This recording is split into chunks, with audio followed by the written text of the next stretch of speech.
Coming up on today's edition of the Locked On Raiders podcast, get an update on how Florida quarterback Anthony Richardson, how his meeting went with the Raiders on Friday, plus get a little bit of an insight from an NFL draft guy about a dude who I thought was flying under the radar, not so much anymore. We'll tell you about that. Plus, of course, your calls and texts will close out the show. It's all coming up on a pretty busy Monday, April 10th, 2023. Just win. Just win. Just win.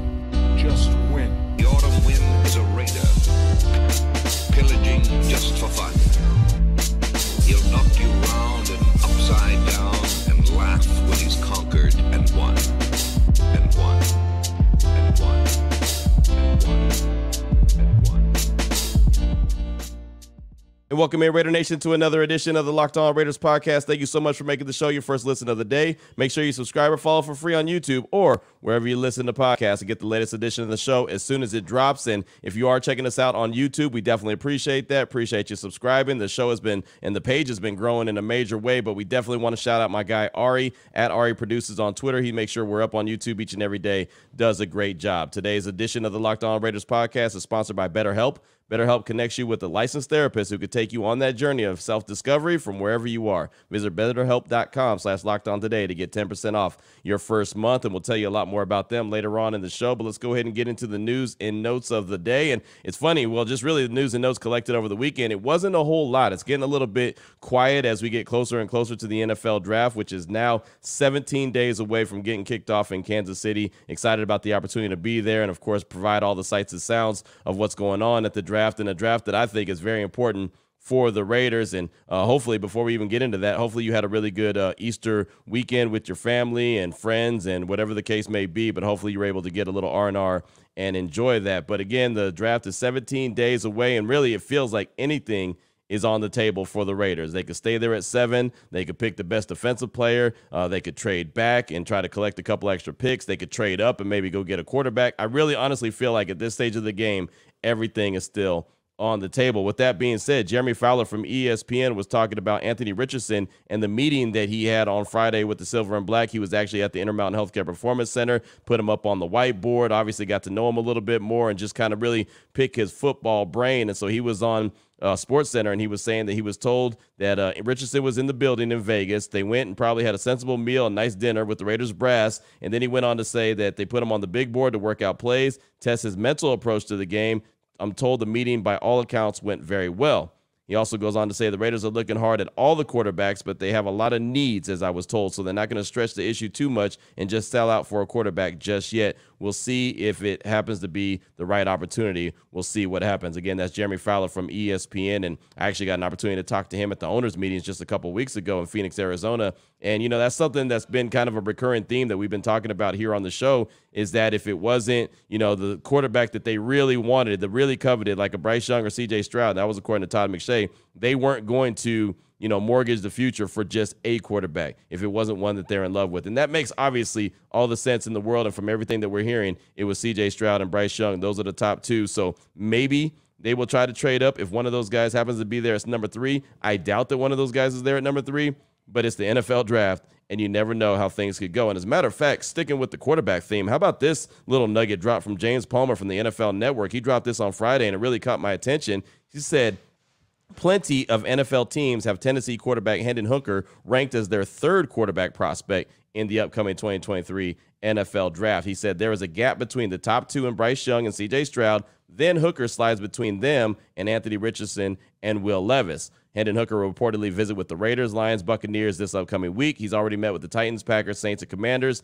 He threw 58 touchdowns to only 5 interceptions the past 2 seasons with 6,080 passing yards for one Hendon Hooker. And I'm a little shocked by that. Not because he's a really good quarterback, because we know he's a really good quarterback, but I'm really shocked that, according to reports from James Palmer, that teams have him now ranked as their 3rd highest quarterback. Now, if he was healthy, I could totally see it, right? But he's not, right? He's coming off the torn ACL, and a lot of teams are going to need quarterbacks to get into the mix immediately. So we know that the Raiders don't need a quarterback to get into the mix immediately because they have Jimmy G, but I'm kind of surprised that teams are sliding Hendon Hooker into that number 3 spot. And really, it's been real quiet on the whole Will Levis conversation, right? I mean, it seems like he had a lot of conversation. There was a lot of people calling into the podcast saying, go get Will Levis. He's the guy. He's the guy. He's the guy. And look, he still might be the guy, but it just seems like there's been a lot of steam come out of that train that was the Will Levis, maybe being the top overall pick, the best quarterback in the draft. I mean, there's been a lot of those conversations. All of a sudden, it just seems like it's real quiet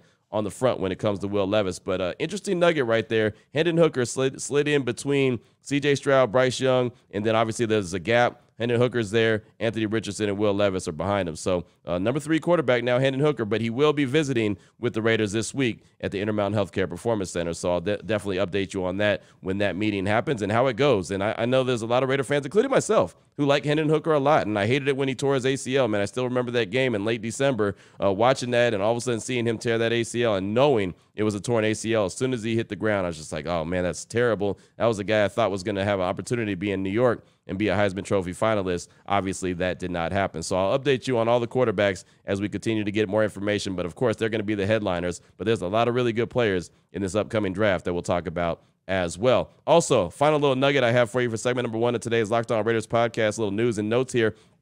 I've been invited to be on the Kay Adams show again. So, this is pretty exciting. I was on her show, I think, a couple weeks into the regular season. And you remember she used to be on NFL Network on Good Morning Football. Now she's got her own show, Up and Adams, on FanDuel TV. So actually this morning, depending on what time you're listening to this, at 8:10 a.m. Pacific time, I'm going to be on the Up and Adams show talking all things Raiders draft with Kay Adams. So no pressure there, right?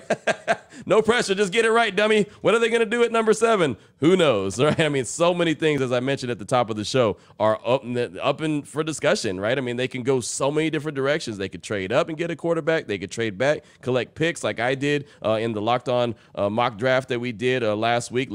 Matter of fact, I found out that draft is actually going to drop. Those episodes are going to drop like the week before the draft, so you can look forward to that. I have not let the cat out of the bag yet on who I selected for the silver and black, but I did say that I traded back to number 10, picked up another second-round pick and a pick in 2024 as well, so I thought I did a pretty good job with that. But this morning, 8:10 a.m. FanDuel TV. It's 324 on my TV. I don't know what channel it would be on your TV, but that's where it's at mine. And if the interview goes really good, which I believe it will, it went really well last time I was on it, I'll probably have it on the podcast coming up tomorrow. But that's all I got for you for segment number 1 of today's Locked On Raiders podcast. Little news and notes here on this Monday. Coming up in segment number 2, going to hear from a guy from NFL Network. Matter of fact, Charles Davis, my guy. I had him on my radio show on Friday, and I asked him about a player that was flying under the radar, and he let me know off top, Q, he's not flying under the radar anymore. So we'll tell you about him coming up in segment number 2, talk about him, and talk about how I'd like to see the Raiders go and get this guy. We'll do that all in segment number 2 after I tell you about the title sponsor of today's show, which is BetterHelp.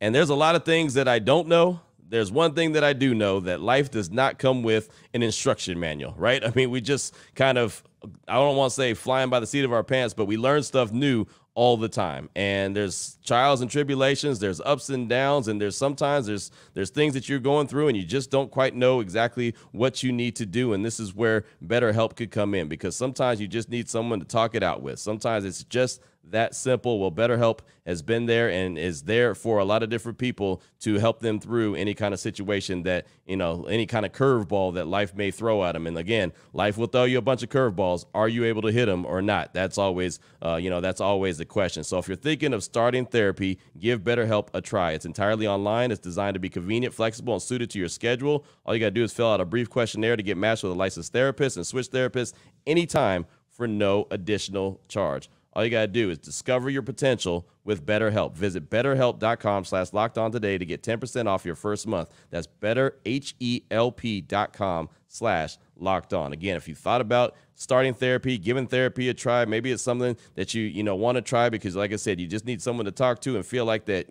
talking things out is going to help you. Again, BetterHelp is there for you. BetterHelp.com/lockedon today to get 10% off your first month. That's BetterHelp.com/lockedon.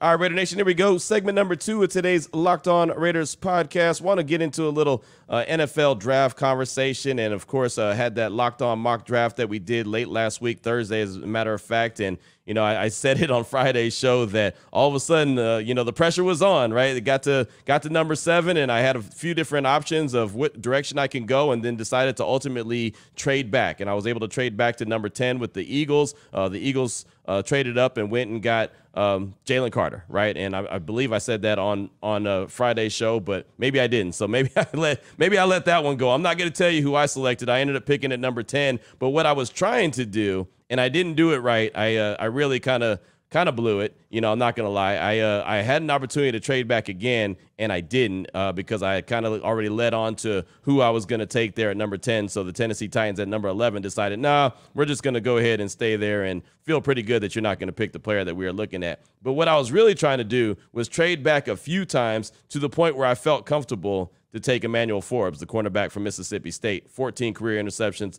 6 pick sixes, 6'1" and about 166 pounds. Now, at his pro day and at the combine, I believe he weighed about 170, which is still very light, right? I mean, again, he's got the length, 6'1", but he just doesn't have the weight. But that is the guy that I've really been focused in on. And I know that the Raiders need all kind of defensive help, but what they really, really need is guys that make plays. I've been saying it for the longest time. I know that they need defensive line help. I'd be comfortable with them going and getting a defensive lineman at pick number 7 if that's the case. But I also would love to see either Emmanuel Forbes drop to round 2 or maybe even the Raiders trade back into the back end of round 1 and pick him up because as Charles Davis, and you'll hear him in just a second say, he's not flying under the radar anymore. So Charles Davis, really good dude. I talk to him every single year at the draft. I'll see him this year in Kansas City. Excited to talk to him. Saw him at the combine. And anyway, started this conversation on Friday as I had him on my radio show on Raider Nation Radio 920, Unnecessary Roughness, and got to the point about Emmanuel Forbes. And I said, hey, man, this guy was flying underneath the radar. What can you tell me about Emmanuel Forbes? This is what Charles Davis had to say about him. You'll also hear a follow-up from me as well. Yeah, and by the way, you can forget flying under the radar. That's over. Yes, okay, exactly. That's done. Radar has hit. If we were watching Maverick Top Gun, they hit missile lock. Okay, they're on it. Yeah. 166 at the combine, weighed 170 at his pro day. It's one of those ones that you're just trying to scratch your head. And I start going through my head, who are the littlest DBs in terms of weight that made the league and played well that I didn't have to worry about? Nickel Roby-Coleman comes to mind. Okay, but he was but Forbes is taller, leaner. All right, Nickel Roby-Coleman I think weighed more. Jason Verrett out of TCU comes to mind. He weighed more by almost 15 pounds. Right. Okay, Amik Robertson out of Louisiana Tech, who the Raiders trying to figure out, is he an inside guy? Is he an outside guy? He's an outside guy, but he looks like an inside guy. Right. Right. Yeah. So that's the problem. But the production of Forbes, 14 career picks, 6 of them returned for touchdowns. Go back and look at Amik Robertson's production at Louisiana Tech. It's very similar. And I'm big on guys who produce. A Jimmy Moreland, who came out of James Madison, not a full-time starter, but found a niche in this league. I think he had 16, 17 interceptions in college. Kevin Byard at Middle Tennessee State, 19 interceptions. It translates. I had a scout tell me this a long time ago, Alonzo Highsmith. He called it home run hitter theory. If the little guy is producing at a certain level, trace his history. He probably produced at the lower level, and he's got a good chance producing at the upper level. To me, that's Emmanuel Forbes. I like him. I like him a lot, and I keep wishing that he's going to drop to round 2, but I don't see that happening with all the production. I think someone's going to take a shot, even though he weighs 166, 170. When you watch him on tape, he doesn't turn down anything in the run game. Right. Okay. He's not even really a cut tackler. He's much more of a wrap up, try and get into the chest type of a tackler, even at 170. And another highly rated corner who's like that is Devon Witherspoon, Devin Witherspoon, who weighs, I think, 181, maybe. But watch his tapes and see if he doesn't stroke guys, because he does. So there you go. Charles Davis, greatness. I mean, he's really good at breaking down all these players, and does a fantastic job on NFL Network, does a fantastic job on CBS Sports as well, as he's on the call for a lot of games on Sundays or whatever the day is. He's on it, right? I mean, he's just a good football mind, so it's always great to catch up with him. But you heard him right there, Q. Emmanuel Forbes isn't flying under the radar, and so many people are now talking about him because of that production. You just can't teach that production. Either you got it or you don't. And the Raiders need a guy like that. They have not had a dude that has gone out there and just made plays like that in a very long time. I couldn't tell you the last guy that they drafted or even had on the team that was a playmaker like that. I mean, I want to say, Charles Woodson was the guy that they drafted, obviously, and he had plenty of production in college at Michigan on both sides of the ball, offense and defense. But I would think that they drafted someone else. I know Nnamdi pops in my mind, but Nnamdi wasn't even a guy that made a bunch of plays on the ball. I mean, remember, Nnamdi didn't even get his first interception for a few years in the NFL. I remember wondering, is Nnamdi ever going to get an interception? Then he had that interception against the Cincinnati Bengals. I don't remember what week it was, but his first career interception, I believe, was against the Bengals, and then he went on to have, 8 that year? And it's funny, he had 8 his first year ever getting an interception in the league. He had 8. And then, obviously, a lot of the league stopped throwing at him. Nnamdi ended his career with 15 career interceptions. So he had 8. The first time he ever got his hands on the ball, he got 8 that year. And then he only had 7 more the rest of his career. Obviously, his career kind of took a sharp turn when he went to Philadelphia, and then he ended his career in San Francisco. But, I mean, obviously, his best years were with the silver and black. But outside of that, even if you want to throw Nnamdi in there, the Raiders haven't had that guy. And so that's why I really have been harping on the fact that they need some dudes. I like Nate Hobbs a lot. I want to see how he bounces back this upcoming year, but they've got to have some playmakers. Emmanuel Forbes is exactly that. So I would love to see the Raiders find a way to make a move for him. And also, I don't know if you noticed what Charles Davis had to say there at the end, another guy who plays like Emmanuel Forbes, but is going to obviously go a lot higher, Devin Witherspoon, the cornerback out of Illinois. Another guy I've been talking about quite a bit. Could you imagine somehow, some way, they end up with both of those guys? Right? I mean, again, and I know I'm being greedy, and I know there's other parts of the team that needs addressing. The interior of the defensive line, the defensive tackle. I would think that another edge rusher is needed as well to, kind of spell Chandler Jones, also give Max Crosby a break, and maybe even be a better guy that's a bookend as opposed to Chandler Jones. But I'll tell you right now, with all those draft picks, all that draft capital that Dave Ziegler has, if he found a way to work his magic and come out of April 27th with both Emmanuel Forbes and Devin Witherspoon, could you imagine how good that secondary could be? And then, hey, go address all the defensive line help that you need so you make it a lot easier on the cornerbacks. But if you have some sticky guys like that, I mean, that's almost like having, Lester Hayes and Mike Haynes again, and I don't want to put that much on them. Obviously, those guys are Hall of Famers. Lester Hayes should be a Hall of Famer. Mike Haynes is a Hall of Famer. But I mean, that would be some homegrown dudes. That would be in that image again. I would get so fired up to see that. Or even more recently, how about Charles Woodson and Eric Allen? Remember how good that duo was together? I'd be for that. I'm good with that, right? That would be awesome. I would have no problem. Let's see, who else could you go back to? Albert Lewis and Terry McDaniel. Remember those two? That duo was pretty good. I remember the end of Terry McDaniel as well. That's when I knew Charles Woodson was needed, right? Because you could tell that those guys were getting older and that they needed some fresh blood in there, and that's when the Raiders went and got Charles Woodson. But, man, if the Raiders could find a way to come out with Witherspoon and Forbes, I told you before I'm not a gymnast. I can't do a backflip, but I might find a way to do a backflip if they can come out of the draft with those two cats. That would be a start to a really good defense. You have Max Crosby already. Chandler Jones, I mean, that's kind of I think it's a bonus whatever you get out of them. I don't expect a whole lot, but you got to get someone in the interior as well that can help collapse that pocket. So I don't know how you do it.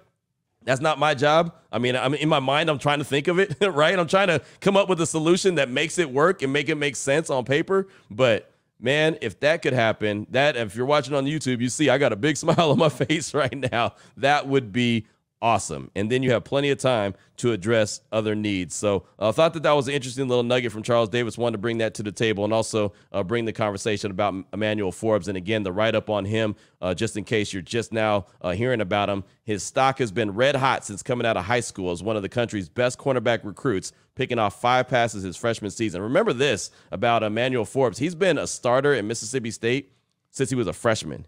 I had an interview on my radio show with the guy that covers Mississippi State, and he was like, man, that guy stepped in and he just knew the role. I mean, he's obviously learned on the fly as well, but he just knew his part, and he's been a starter since he was a freshman in college. 14 career interceptions, 20 pass deflections, and an FBS record 6 career pick sixes. He possesses arguably the most important trait a defensive back can have, which is ball skills and a knack for the end zone. Despite a loaded cornerback class, teams are coming around on his profile.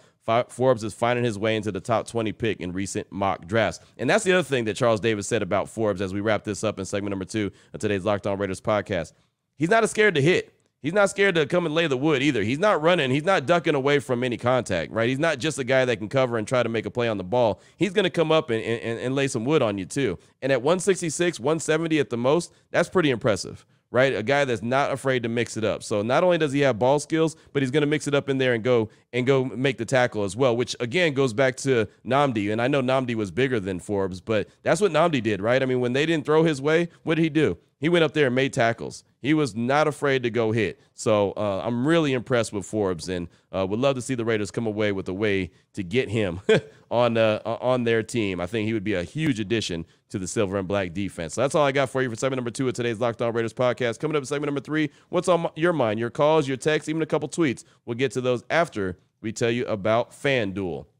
Grand slams, no hitters, double plays, they're all back, and there's no better place to get in on the MLB action than FanDuel. It's America's #1 sportsbook. Right now, new customers can step up to the plate with a no-sweat first bet up to $1,000. Just go to FanDuel.com/lockedon, sign up, place your first bet, and get $1,000 back in bonus bets if you don't win. I mean, Aaron Judge, boom, hitting homers, pitchers, throwing strikeouts, throwing no-hitters, whatever the case may be, right? FanDuel has got you covered. Don't miss your chance to get a no-sweat first bet up to $1,000 when you join FanDuel today. Go to FanDuel.com/lockedon to sign up. FanDuel, official partner of Major League Baseball. Here we go, Raider Nation. Segment number 3 of today's Locked On Raiders podcast. Your calls, your texts, even a couple tweets we'll get to on today's show, 707-654-4693. And, of course, you can always tweet me at your boy Q254. Matter of fact, we'll start out with a tweet from my guy Jonathan Crane at JCRaider08. He says, Q, ever since hearing about Emmanuel Forbes on the pod, I've been looking at film, and I really want this guy. His nose for finding the football is amazing. Plus, even though he's a toothpick, he's a solid tackler. Get him with Deuce Gruden and Crosby and put a little muscle on, and sky's the limit. How about we get Gonzalez or Witherspoon at 7, then use some of the extra draft picks to move up and get Forbes too? Can you imagine what those guys could do for the defense? A defense that would make Seawood proud. That's from Jonathan Crane at JCRaider08. And, of course, I had to start segment number 3 with that because I just talked about that in segment number 2, right? And I'm with you 100%. If they could come away with Gonzalez, Witherspoon, and Forbes, man, I'm trying to tell you, skies would be the limit for that defense. That'd be a great start to turning that defense around. But thank you so much for that tweet, my man, and clearly we think alike, and I do appreciate you. Up next, I got a call from S. Raider in the 916 at Sacramento, California. He's calling to talk about Jimmy G, the draft, and actually has some positive thoughts here. Here he is, S. Raider in the 916. What's going on, Q? This is S. Raider from the 916. I just want to put my thoughts about the whole Patriot signing and all that opinion everybody has. Honestly, the main thing about Jimmy G, I'm excited for Jacoby. I think Jacoby is going to make a good impact on the offense. And with Jimmy, it's a hot take, and you might call me crazy, but I think he has a full, healthy season. I don't know if you've noticed, but all the Niners quarterbacks get injured so often. And I talk about this with my friend all the time because he's a Niner fan. Is it the playbook? Is it the play designs? Is it just the NFC, how they play, or whatever that may be? Or is it just the Niner system? Because how is it in one season your starter, your backup, your third string, and your fourth string quarterback get injured? And to me, I feel like Jimmy's going to have a good season. He's going to have a healthy season. He's going to show that, you know, we're going to have like a winning record, 10-7, maybe even playoffs. And then about the draft, honestly, I think we just sit at 7. We get the best player available and build from there. Maybe trade down to get more picks, but honestly, just get a stud at 7. You know, sign out and then make him a starter.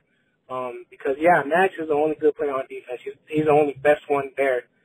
And about Hobbs, honestly, I think he's going to be a stud. Once he has a full healthy season and the improvement he's going to make, I think he's going to be a top corner in the league soon. Just a hot take. You might call me crazy. I know. It's just, you know, just got to manifest these things. Sorry for the long call, Q. Hope you're doing well. Hope the Nation's doing well. And I'm excited for the season. Just win, baby. Thank you for the call, my man. You bring up a good point, and it's funny. I've talked to plenty of 49er fans about exactly what you said, and Kyle Shanahan, he just has a knack for getting quarterbacks hurt, or at least it seems like it, right? It seems like every quarterback that plays under Kyle Shanahan finds some way to get hurt. It's really strange, and I'm assuming that it has nothing to do with him, but at the same time, it does feel like he's got a little something to do with it. I remember there was one time when even Paul Gutierrez from ESPN, who obviously covers the Raiders, I forget where we were at. Maybe it was being at Allegiant Stadium. I think it was that game, that New Year's Day game against the 49ers. and we were sitting there talking before we went into the locker room, and he said Kyle Shanahan's going to get somebody hurt. And I think it was Brock Purdy he was talking about. Yeah, he's going to get that quarterback hurt. I want to say that was Paul that I talked to about. So you bring up a good point, right? I mean, that's just something that seems like it's a common theme when it comes to 49ers and their quarterbacks. Now, who knows what's going to happen with Jimmy G, right? Only time will tell. But you would hope that he stays healthy all season long, but just – again, his track history doesn't say he will. So that's what my big concern is this upcoming season. I think that they have, on offense especially, they have the weapons to have a good team. But, one, you got to keep Jimmy G healthy, and two, you got to have a defense that's worth the salt, or actually a lot better than worth the salt, to be a good team. So we'll see what they do. The draft, 17 days away from today. At least the first round is 17 days away. Next up, got a text from Southern Indiana Raider. It says, hey, Q, Southern Indiana Raider here. I've been listening to the pod for the last few days, and I'm officially torn on what I'd like to see the team do at 7. I'm starting to lean towards Richardson, maybe moving up if necessary. I still like the idea of a shutdown corner after watching old Lester Hayes stuff. On another note, I'm wondering about all the complaining going on about the expatriates. I guess we should continue with the way it's always been done and expect a different result. I, for one, am tired of not only losing but looking like a clown show every single game. Let's give this a few seasons and see what happens at Southern Indiana Raider. Thank you so much for that text. And, you know, the thing about it is it's okay to be torn at number 7. I think that everything, as I started the show off, is still up for grabs. Like, there's so many different directions the team can go. It's exciting. It's nerve-wracking. It's fun. You know what I mean? There's so many different ways to look at it. And, of course, the draft is still, at the end of the day, even if you're a team that drafts really well, it's still a crapshoot. And unfortunately for the Raiders, they haven't drafted very well at all in the past, I don't know, long time, right? And I know it has nothing to do with this staff, but it's just the reality of it when it comes to the Raiders and their drafting. They have not done well. That's something that's got to change, something Dave Ziegler wants to change, but it all starts with him. He's got to get it done. They've got to pick the right guys. Now, as far as, you know, bringing in guys that are familiar with the team and the Patriot guys, and I've said it so many times, I can care less. Right? If you bring in a bunch of guys that you're familiar with that believe like you and think like you, and you don't have to convince them that this is the way you need to do it, they just know that that's the way to do it, great. That means you should have an upper hand on where you're at, right? So there shouldn't be any excuses. I think that letting them bring in all the guys that they want to bring in and doing it the way, building it the way that they want to, I think it's better for Raider Nation because now there's less excuses. All right, well, hey, these are your guys. You brought them in. You signed them. You drafted them. All right, now you've got to go win with them. And if they don't, well, then, okay, all eyes and all attention points back to the staff. Dave Ziegler, Champ Kelly, Josh McDaniels, Pat Graham, you know, and to question Josh McDaniels as a head coach is fair because he hasn't proven it yet. You know, Dave Ziegler's, this is his first opportunity to get to be a GM. I've heard great things about him. My conversations with him has been great. I think that he's going to get it right, but until we see it, we just don't know. But, I mean, Pat Graham, he's got to prove that he could be a really good defensive coordinator, right? I mean, he can complain all he wants, and he didn't do this, but he could and say, hey, I don't have the right guys on defense to get it done. Okay, well, now they're going to go out there and get you the guys that you want.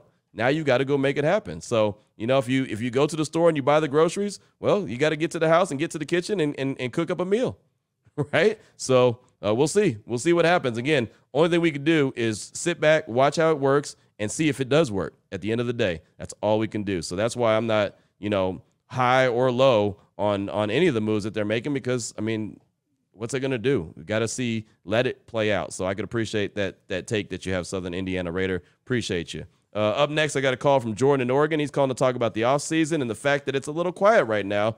Something exciting he feels like could be going on. Here he is, Jordan in Oregon. Hey, what's going on, Q? Jordan in Oregon. Hey, man, I wanted to call in and just kind of point out something I noticed and just a little bit of a lack of excitement from Raider Nation right now. And you got some people that are, again, you know, all pro what McDaniels and Ziegler are doing, and then, you know, some that are just not willing to let it play out. And I feel like I'm kind of in the middle. Like, I really do want to see it play out and see how they do with this draft. Is huge for them. But I also wanted to point out, I think it's like the first off season in a long time that there hasn't been like some big ticket, you know, narrative to be excited about, whether it was, even if you go back to like acquiring like, AB during that off season and, even, you know, having those 3 first-round picks during the 19 off season. And then, you know, even to last year, we already right now had like a level of excitement with the Devontae Adams acquisition and then also,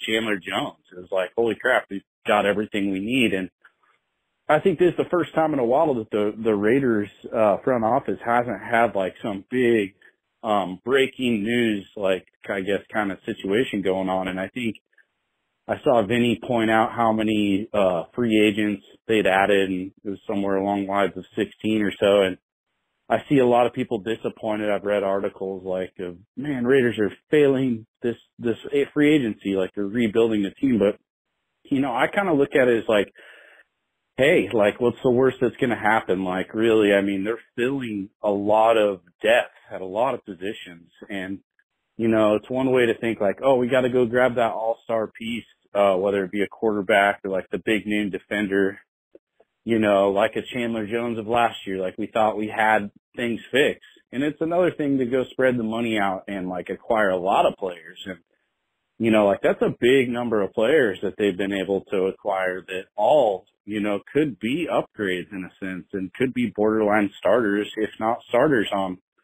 at least a handful of those guys. And so I'm pretty excited about the direction they're going. I like the, I guess you could call it like non-aggressive big name approach and going for like more, quantity instead of quality.